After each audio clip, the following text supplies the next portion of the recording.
আসসালামু আলাইকুম। পরিশ্রম সফলতার চাবিকাঠি, কথাটা চরম সত্য ভাই। তবে এখানে একটা গাফলা রয়েছে। বলবেন কি?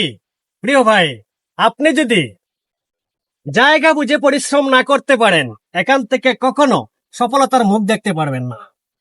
বলছি, একটি বীজের চারা, জাম। এখানে আমরা দুই জাতের সায়ান স্থাপন করি।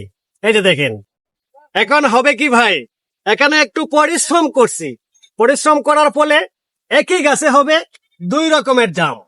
এবার দেখেন, গ্রাফটিং সফল, উপরের পলিডেপ সরিয়ে দিয়েছে। এবার একটু এই যে দেখেন, এটা দেখেন, ভালো করে দেখেন খাবারটা। এটা গোবর, সামান্য একটু জিপসাম, একটু ইউরিয়া এখানে দিয়ে দিব।